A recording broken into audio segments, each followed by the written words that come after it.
Mesdames et messieurs, bonjour, bienvenue dans l'actualité du jour.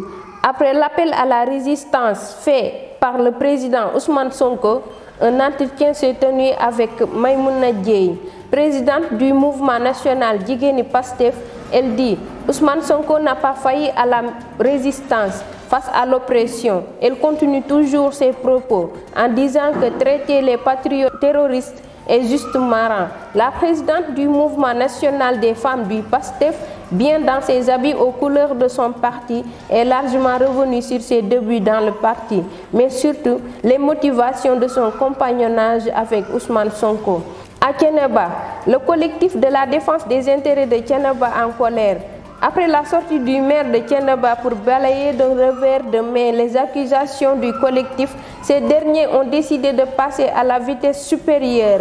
En effet, ils ont déposé une plainte pour détournement contre le maire et le collecteur de fonds auprès du procureur du tribunal de Thiès et compte saisir l'OFNAC. Pour arriver à leur fin, le collectif a commis un pool d'avocats pour défendre les intérêts des populations, nous fait comprendre le porte-parole du jour et membre du collectif Ngouda Soirée. Élections locales, poussées et repoussées encore. Barthélémy Diaz nous explique que cet énième report des élections est encore une volonté manifeste du président de la République de ne pas organiser des élections. Le maire de Mermoz Sacré-Cœur a encore tiré sur le régime de Macky Sall pour manifester son doute face à l'attitude du chef de l'État à ne pas organiser jusqu'à présent les élections locales qui ont vu le mandat des élus locaux expirer depuis 2020. Toujours le maire de Mermoz Sacré-Cœur, cette démocratie dont on parle depuis belle lurette n'est point une préoccupation du président Macky Sall. Il a toujours montré à travers ses actes qu'elle ne l'intéresse pas, regrette l'édile de Mermoz Sacré-Cœur qui effectuait une visite de courtoisie au maire de Grand Yoff avec son leader Khalifa Ababacar Sall, l'ancien maire de Dakar. Depuis l'apparition du coronavirus, il ne cesse de nous donner des clarifications sur ce maudit virus. En mission au Sénégal, le professeur Didier Raoult, reçu par le président de la République, M. Macky Sall, directeur de l'Institut hospitalo-universitaire Méditerranée Infection à Marseille, en visite à Dakar. Une visite qui intervient dans un contexte de lutte contre la Covid-19.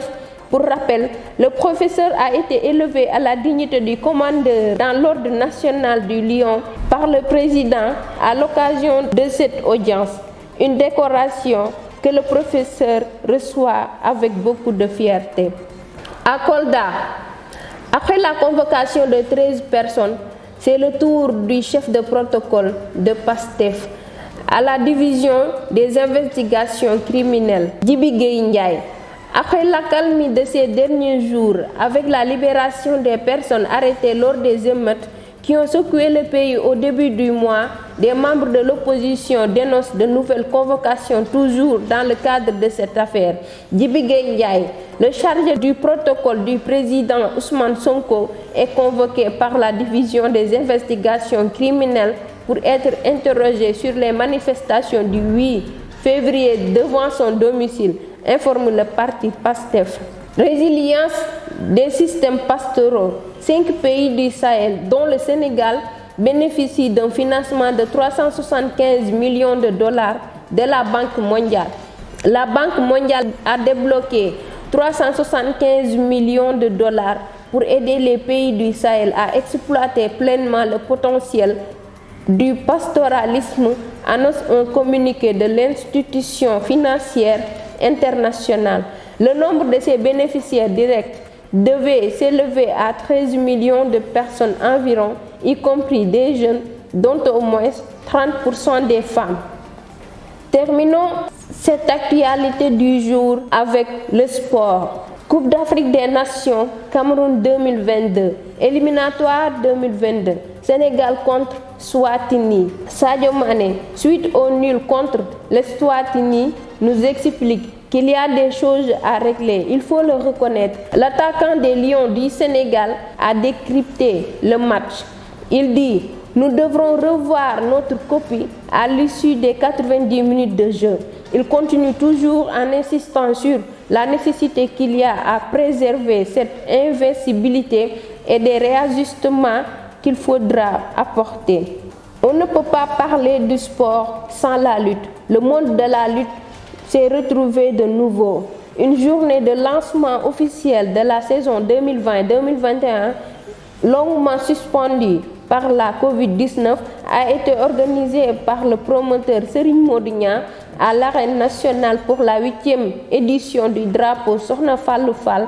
À cette occasion, Lamine Samba donne son opinion sur le combat entre Eumeu Sène et Lac de Guiers 2. Combat Eumeu Sène et Lac de Guiers 2, Gaston Mbengue rassure pour la sécurité et le respect strict des gestes barrières. Chers internautes, nous vous donnons rendez-vous prochainement. N'oubliez pas de vous abonner et d'activer la cloche de notification pour nos prochaines vidéos.